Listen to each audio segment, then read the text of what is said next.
Once again, thank you very much. It is a pleasure for me to be here in this Zoom conference. And despite our geographic distance, we are very close in our hearts and minds. There are two main questions for this discussion in this presentation. Why the spread of pandemic COVID-19 is exponential, and how come or how we can prepare ourselves better to reduce the occurrence of such pandemics in the future. I will explain this through a model. I will share some of my thoughts to explain the impact of COVID-19 on economic life. This presentation is more academic and is based on my own understanding of the subject. However, I try my best to accommodate everyone. And I have to say that I have benefited extensively from the Baha'i scriptures. Let me start with saying that we are living in a messy world with one common message, that the world is crying out for help. There is uncertainty, there is pandemic crisis, anxiety, and fear, and at the same time, the realization that humanity is ready for a change, or must get ready for a change. And despite our geographic distances, I think with current virus pandemic, we can all feel in the same boat and on the same planet, finally. We should not be surprised that it takes a pandemic to wake us up. I like to use the idea of boiling frog syndrome to explain two different aspects of our society. And here, I like to thank my very good friend, Mr. Ricky Puran, who is among us today, who explained this idea in one of our neighborhood conversation, or what we call firesides. The boiling frog view states that if we put a frog in boiling water, the frog panics and jumps out of the pot. Now, if you put the frog in cold water and gradually warm up the water, and we see that the frog first enjoying the life and gradually adapt itself to the water temperature.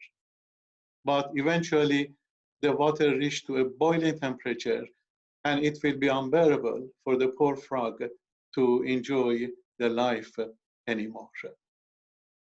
The main point of focus here is the way in which society responds to the crisis such as pandemic COVID-19. Using the boiling frog syndrome, there are two main types of responses. The first is panic, followed by huge threat and immediate and drastic action, such as very slow economic activity to protect the vulnerable, with the consequence of rising poverty, hunger, and security threat. During the panic, we see action taken by NGOs, by charities, by businesses, by governments, and action was taken by all sorts of communities and individuals. These activities are sudden and on a limited scale because the pandemic COVID-19 arrived suddenly. The second response is a gradual and almost uncaring response. This is a gradual adaptation of our life and reaching a phase with characteristics of materialism and related challenges such as consumerism and unhealthy lifestyle. This kind of living mainly started in the 20th century, and especially from around 1970s, with the rising number of multinational corporations and advancing the technique of mass production and increasing the wealth of nations. And because it was gradual, it was not noticeable. However, it reached a point that is unbearable. With this pandemic, the gradual adaptation of our life to a materialistic society and a robotic lifestyle is recognized by people on a global scale. With this pandemic, we have realized that there is a need to do some changes in our lifestyles. And because it is not possible to go back to a normal life. In fact, I would suggest in my talk today that we should not go back to a kind of normal life we are having today. The fear of coronavirus is spreading faster than the virus itself. The entire population has been affected and have forced into isolation. Very sadly, thousands have lost their lives. Millions are lost their jobs, lowering income, bankruptcy in many organizations, and government debts are rising more than ever. Many businesses are in a condition of survival. The whole sector of the economy is frozen. We are facing a sudden and unimaginable horror. Many people, including experts, were working on the idea that materialism and consumerism and arms race and sex industry and gun industries and various kinds of corruption and natural calamities may have a big part to destroy our communities. But we didn't think about an unexpected virus that may have the power to do it. The most insignificant creature brought the most powerful nation of the earth on their knees. The two horrible parts of this virus is killing people and separation of humans. Social distancing is the worst thing happening to us as humans. Touching and kissing and cuddling and walking with each other and eating together are good parts of us as humans. And this is the moment that will be written in history. But the most important part that should be written in history is the lessons we learned from this pandemic. I think today humanity as a whole has some ideas about why we are in this condition and what we are learning because of this pandemic. For example, important lessons are to have, for governments, to have ideal short-term and long-term plans. And in particular, planning for the priorities when budgeting. Public health, education, and creation of a relative prosperity for all citizens should be among the priorities and not the question of arms race. And for businesses, important lessons are to produce those products that are sustainable and become more service-oriented, and that profit maximization should not be the most important objective of businesses. And for families, important lessons are to have a new way of thinking about the purpose of life and continuing all the good things we are doing now and after the pandemic. And about the corona, what we know today is that the spread of virus is with exponential growth. But how come this virus is spreading so fast and to everywhere? You know, friends, pandemics are shocks.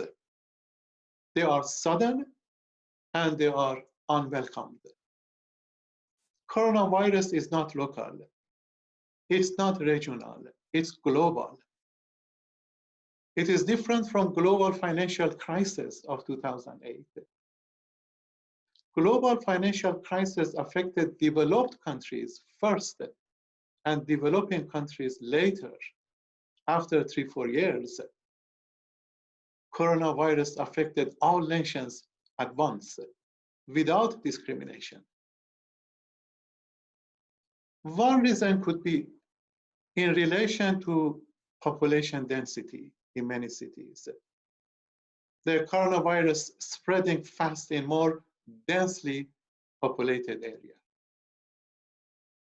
Another view is that our world is becoming smaller and smaller, and easy for the virus to travel and reach everywhere without any border limitation. The virus attacked all kinds of people without considering color, nationality, ethnicity, or social and economic background of people. And this brings us to the idea of the role of new globalization and interdependency of people and nations in spreading coronavirus exponentially. Let me explore this idea a little bit further. You know, friends, every age has its own challenges. 200 years ago, for Western Europe and the USA, the challenge was to promote and humanize the Industrial Revolution. 150 years ago, the main challenge was to create a safe and livable urban environment as industrial cities began to expand. 80 years ago, the main challenge was to overcome the Great Depression. 40 years ago, the challenge was how to make the world more sustainable. Today, our main challenge is how to tie together this new globalization.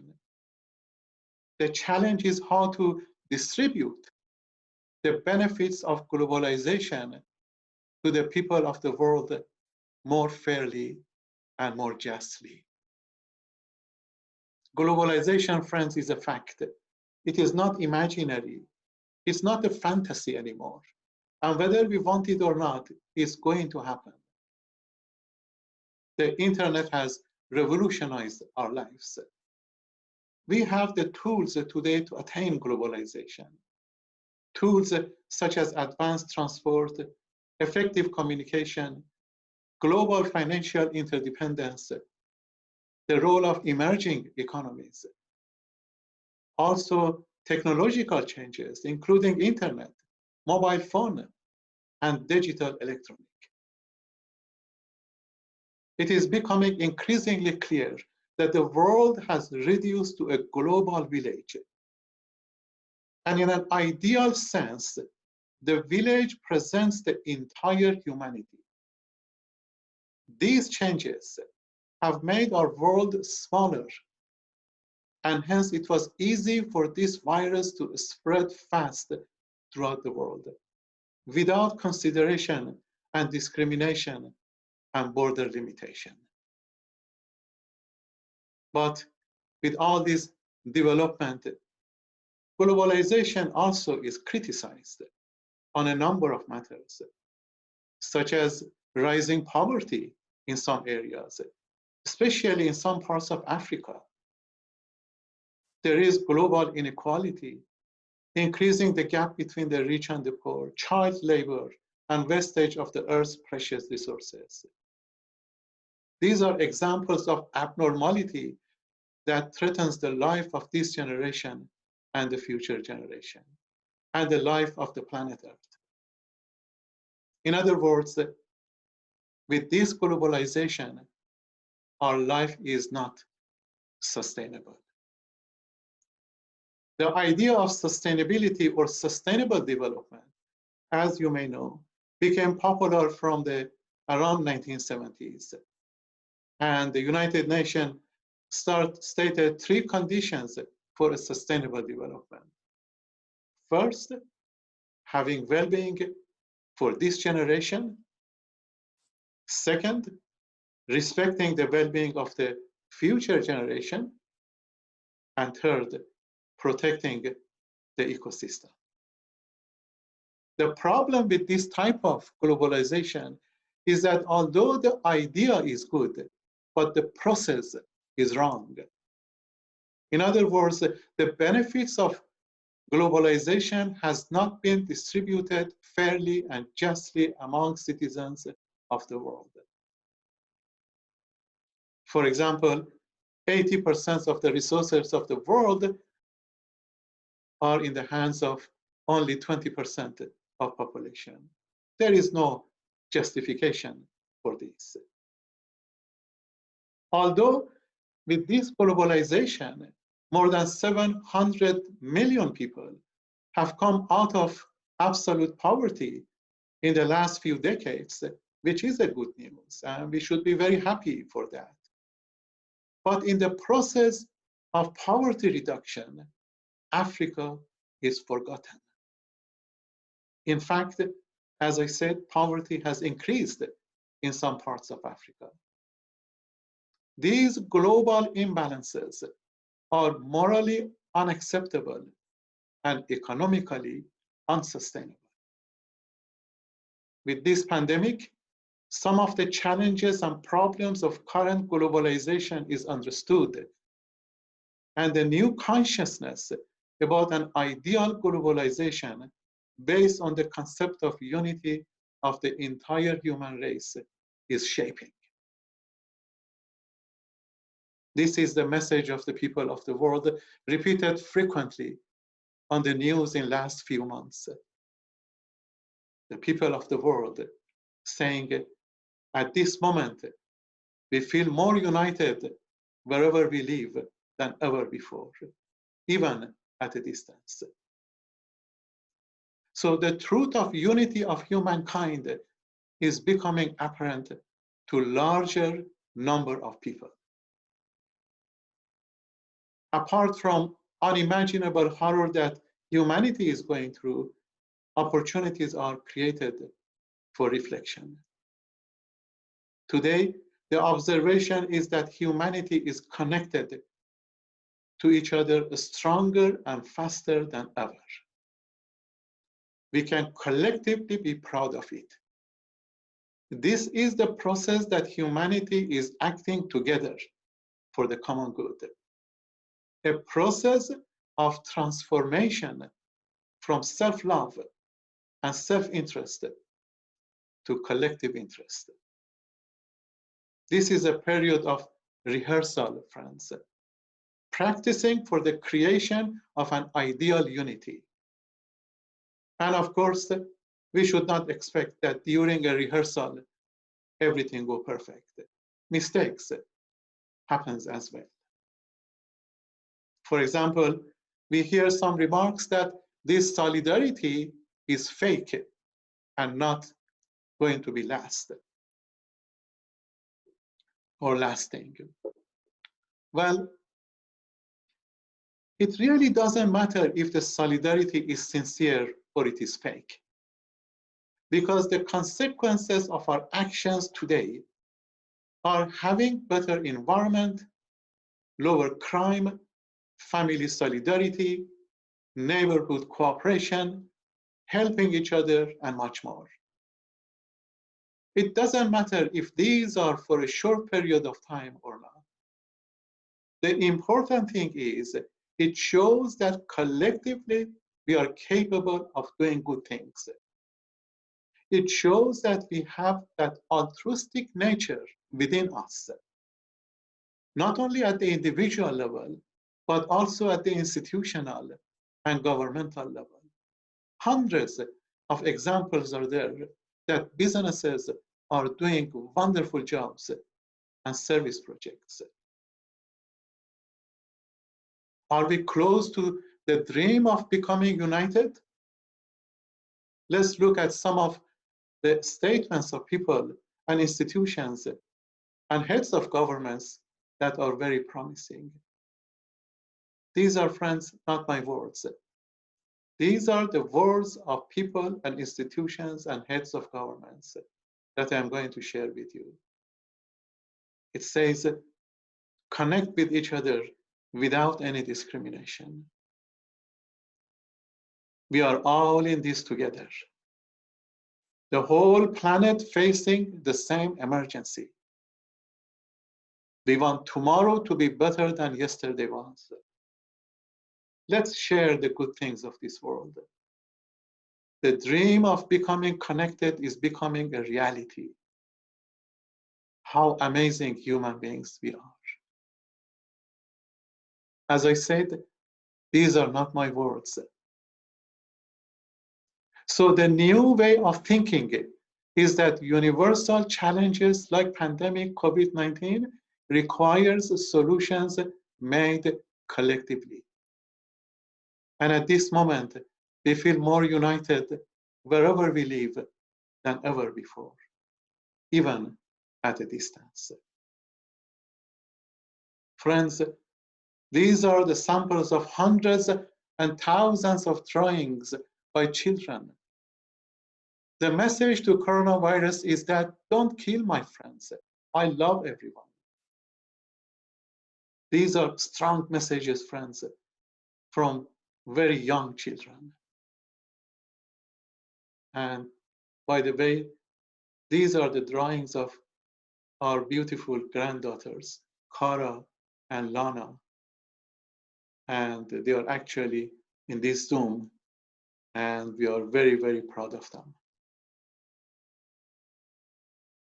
Children should grow up with an attitude of love for the entire humanity. Let me say this story also. This is a conversation between a father and his 6-year-old daughter, Lani. The father says, Lani, we are going to visit some friends this weekend. And Lani says, are they family, Dad? The father says, no, they are friends. And Lani says, so they are family. And the father says, if that's the case, then everyone in the world is our family. And here Lani says, now you got it, Dad. Now you got it. These children, friends, in 20, 30 years' time will enter to the different parts of our society as important players in public and private sectors.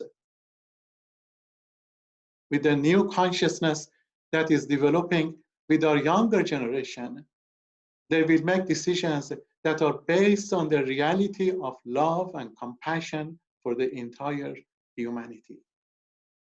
These children have a desire to contribute to the construction of a better world.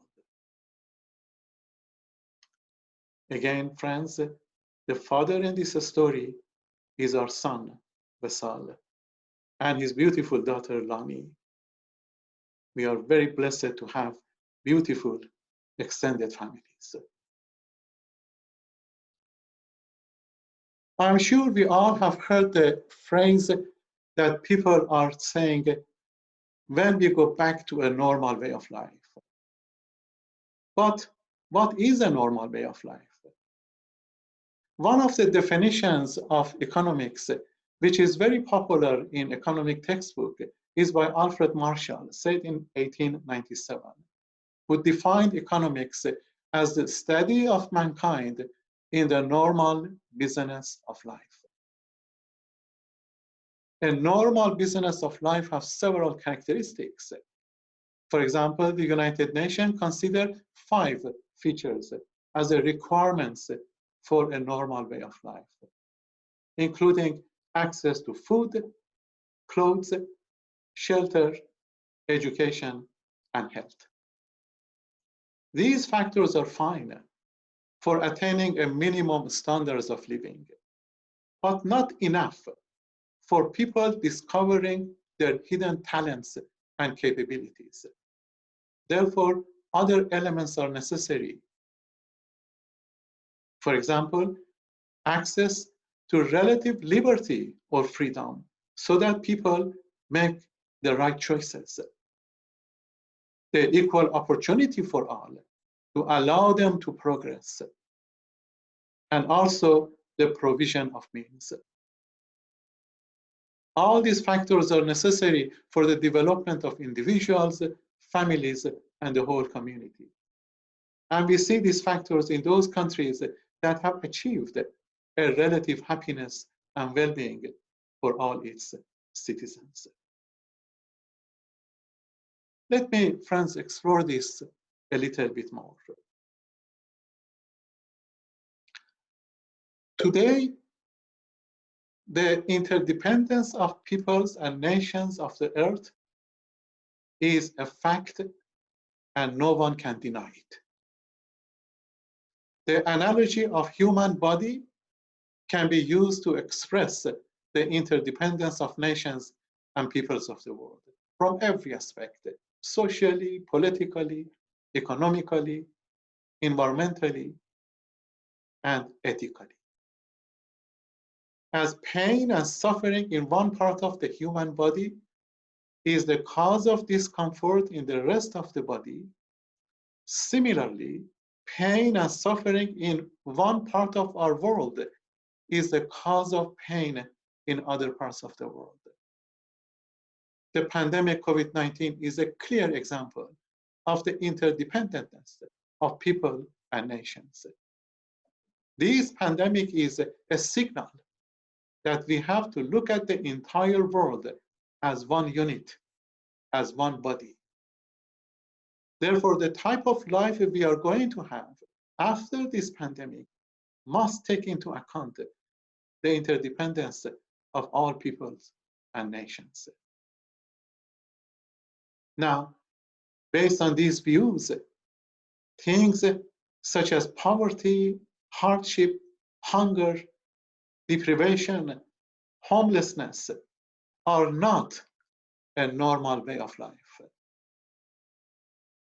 Therefore, we don't want our life and the life of almost half of the population of the world go back to the same normal, but to a better normal.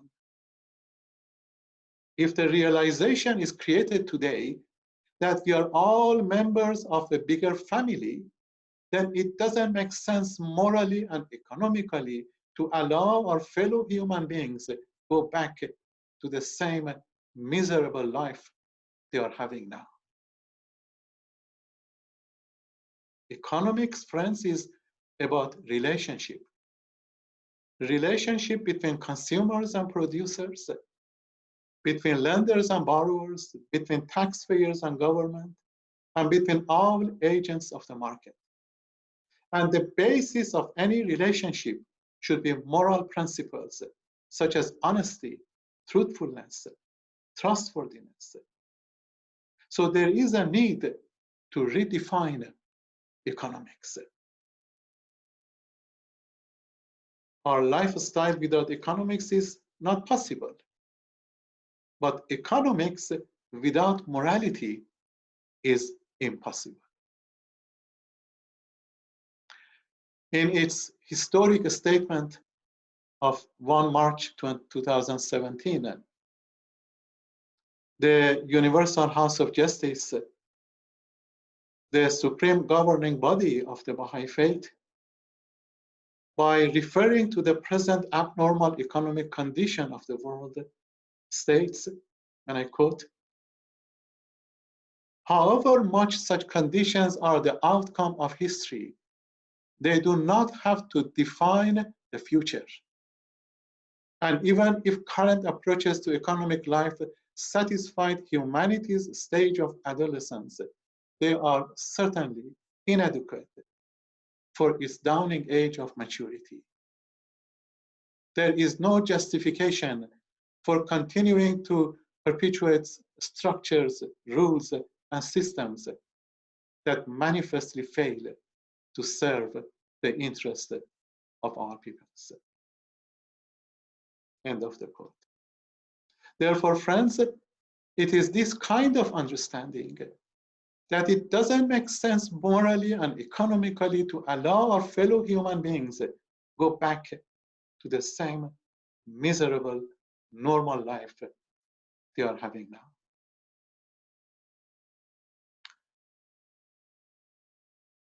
Let me go to another issue here. Are we expecting another recession or depression? I try to be very brief in this case, and I am sure that there are friends that they like to know more about economic aspects of this coronavirus. And dear friends, here I try to be also gentle and very cautious in using these terms and concepts, because these terms have different causes and consequences and meaning at different times. And because of the nature of this Zoom conference, I don't want to use this event as an economic class. At different times, our economic life is going through different cycles. At the peak, there is a period of high economic growth and prosperity and confidence, and of course with the challenges of consumerism and materialism and perhaps inflation. Opposite to it is trough, a period of slow economic activities and the consequence of unemployment and the possibility of leading to a recession. The economy is unsustainable in both extremes. Let me explain this a little bit further. The US economy is already in deep trouble because many sections of the economy have stopped functioning. Same thing with European Union. Germany, the powerhouse of Europe, is in economic crisis. Same thing with China. The biggest markets for hundreds of big multinational companies located in China is the United States and Europe and few oil-producing countries. And currently, the economy is frozen in these countries. In particular, the USA and the EU are the economic powers of the world with about 800 million effective consumers. And they're all in deep trouble. The economic shutdown leads to an increase in government borrowing. The UK debt jumped to more than 700 billion this year. The EU debt is more than 1 trillion euros. And the USA net debt likely to jump to more than $2 trillion this year. And of course, the only way we can pay out debts is to have economic activities. So it is very difficult at this stage to say if there will be another depression. Now, the whole story is not told yet. The USA GDP, or the gross domestic product, has declined by 5% in the first quarter of 2020. And the second quarter is expected to be worse. Washington is writing checks to over 30 million unemployed people. 70% of the economy of the USA is related to consumption. Therefore, lockdown is bad for the economy of the USA. A major part of consumption goods are imported from other countries. And this means that the chain industries and the exporting countries are affected badly. And once again, we see how interrelated are our economies. And for large multinational companies to function, they need global markets. Most probably, they will lose a part of it because communities finding alternative ways of doing business and producing essentials of living. If this happens, then there will be more employment opportunities in rural and smaller communities, and therefore bankruptcy of some of these large multinational companies. Well, friends, in my view, this in fact will be a welcoming outcome of this pandemic. With this condition of global economy, a total restructuring is needed. Consumers' way of living will change. Governments need to use more multinational dimension policies and not just fiscal and monetary policies. Currently, the most common way of dealing with economic problems is one-dimensional policy, which is mainly using money. We need a multi-dimensional policy, including the missing part of the formula of globalization, which is emerging values. Also, families, businesses, and governments need to have a better budgeting with the consideration of priorities. It is impossible to predict what kind of economy we will have. But if this virus stays with us longer, with such a high level of unemployment globally, and hence the shortage of supply, there is a good possibility that we will have one of the world's worst economic conditions ever. As I said, I want to use the concept of depression very carefully here.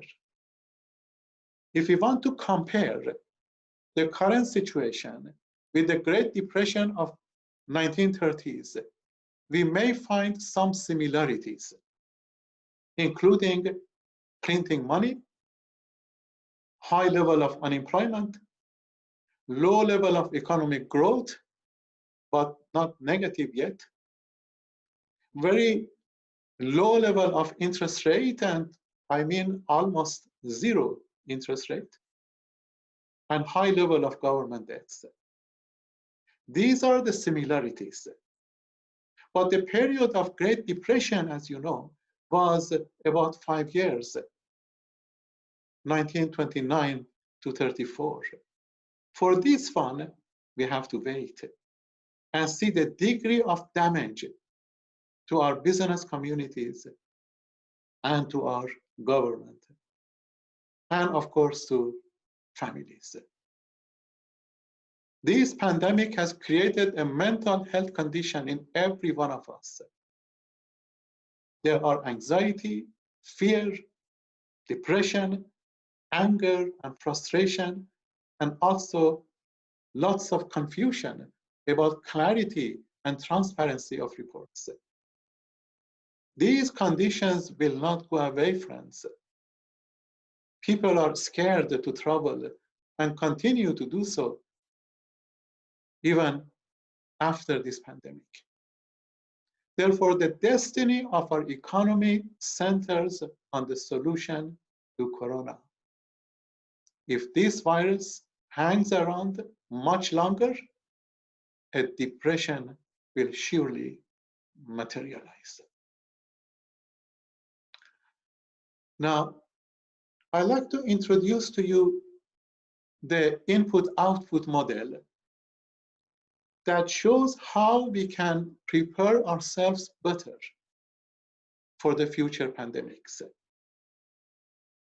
For this model to make sense, we have to be agree that the principle that humans are capable of showing altruistic natures, particularly when we come face to face with difficulties.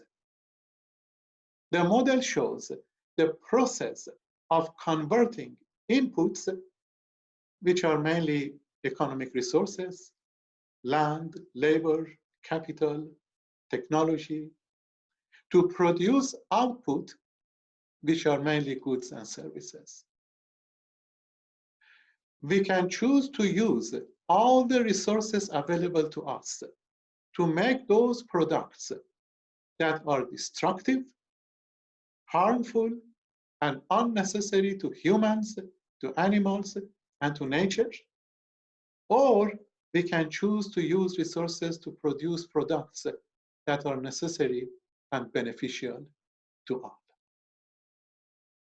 Once spiritual principles, such as truthfulness and trustworthiness and honesty and compassion, are added to the process of transferring input into output, the choices of producing goods and services become constructive, useful, sustainable, and appropriate for human dignity.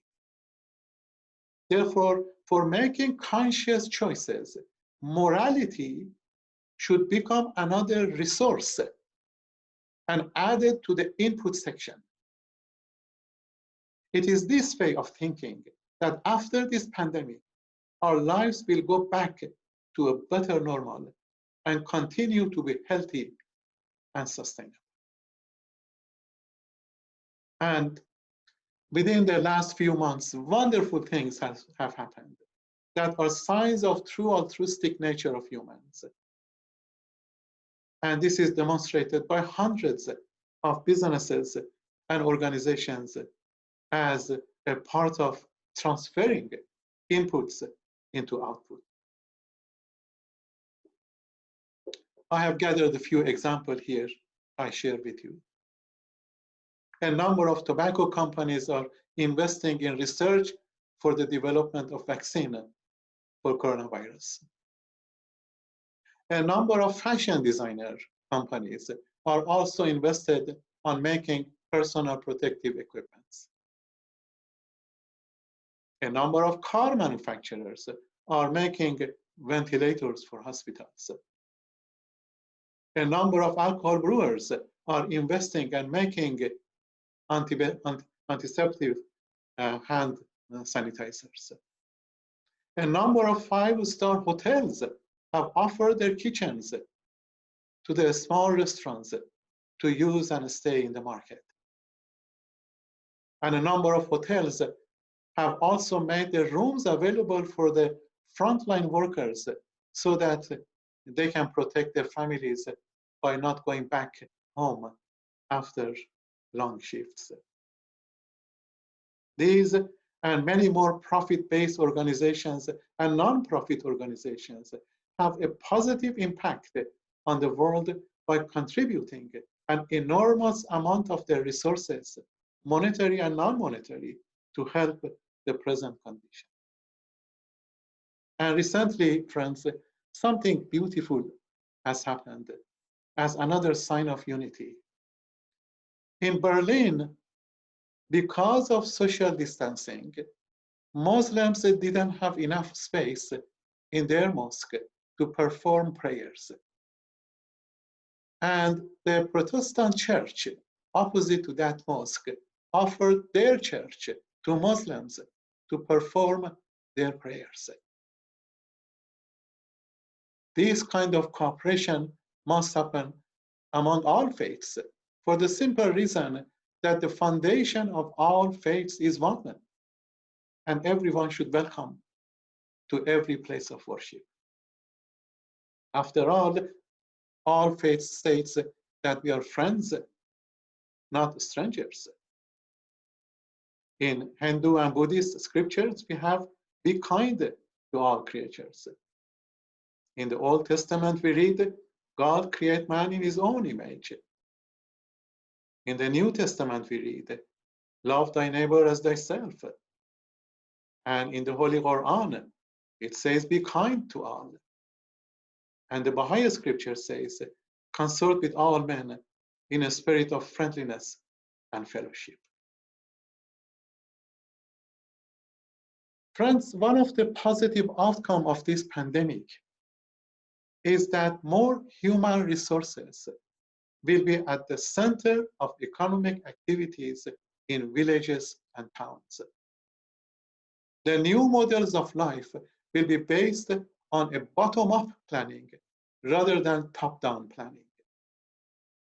In the building construction also, we never start from the top to the bottom, but from the foundation we go up.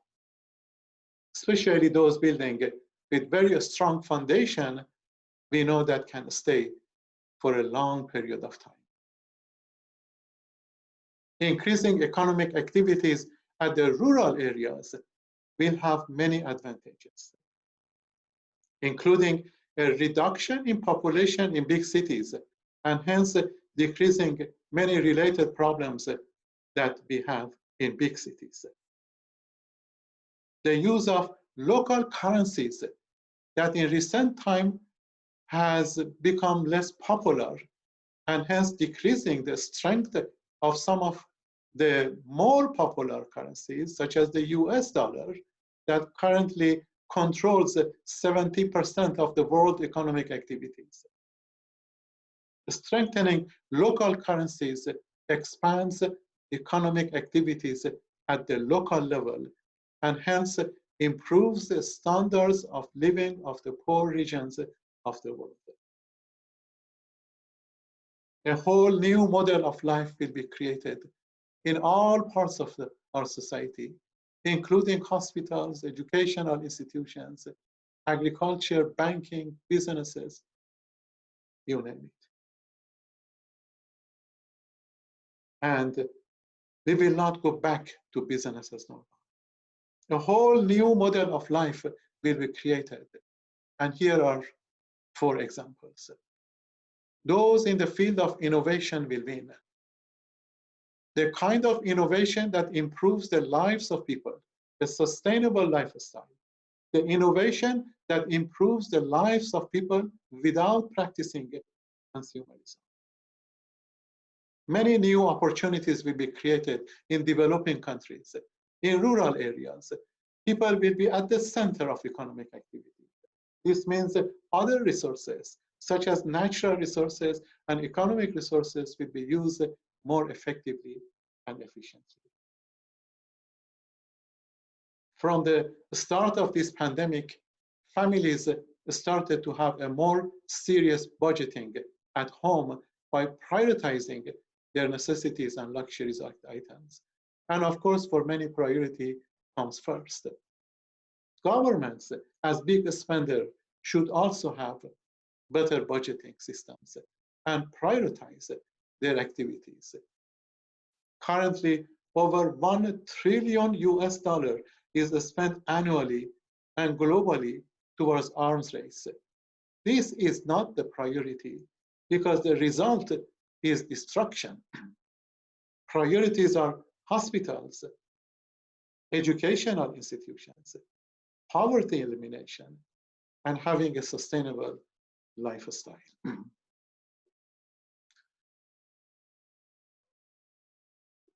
Now, friends, some people having the idea that spreading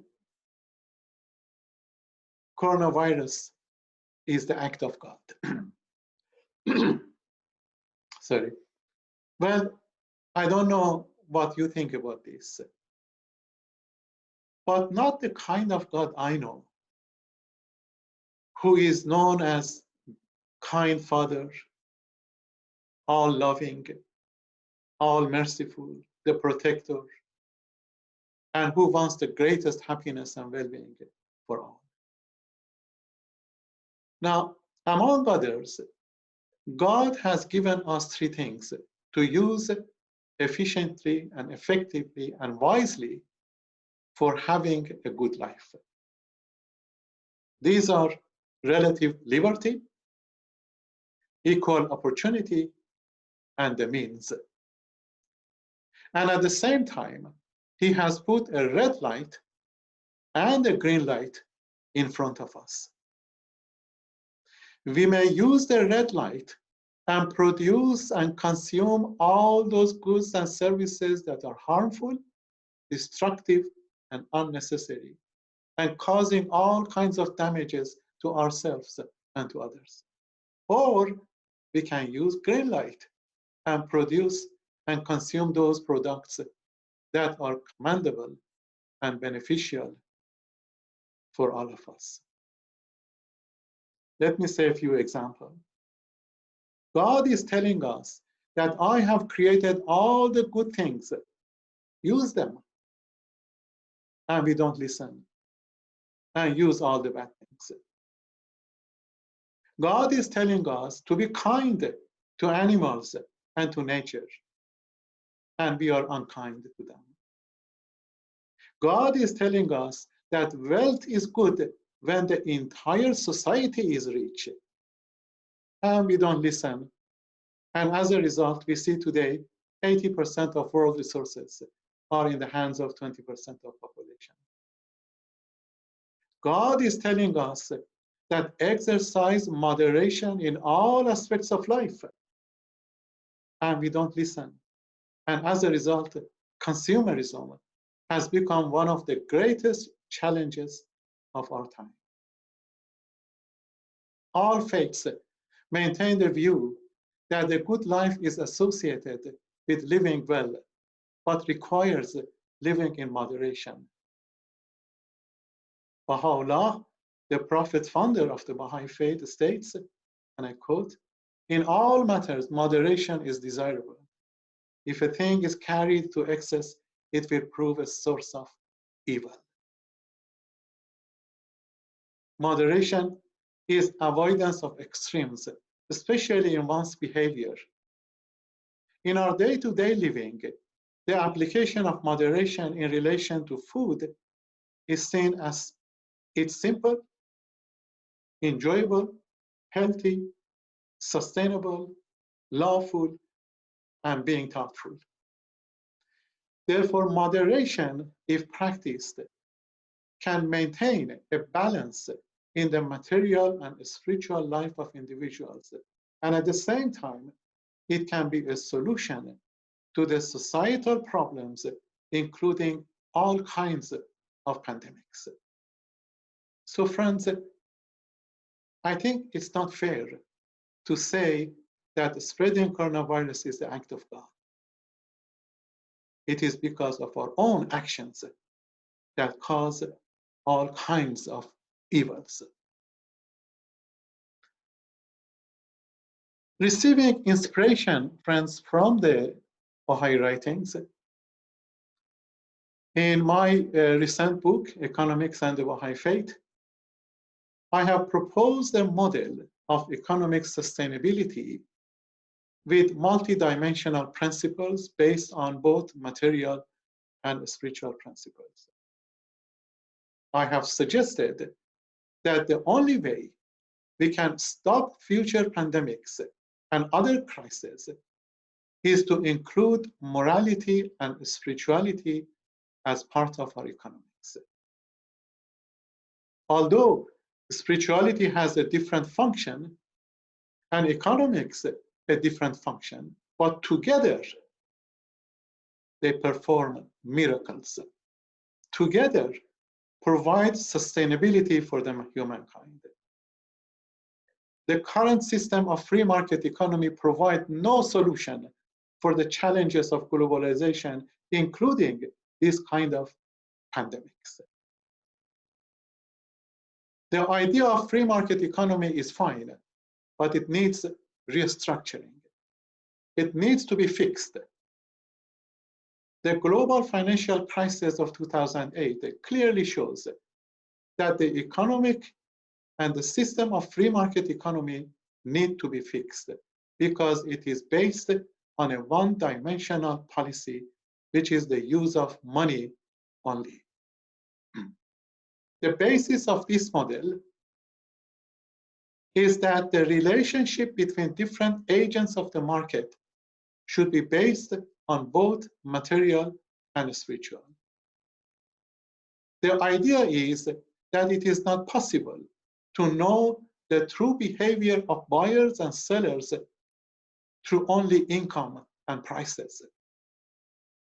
The fundamental laws of supply and demand will not be effective unless and until accompanied by the principles of fairness and compassion.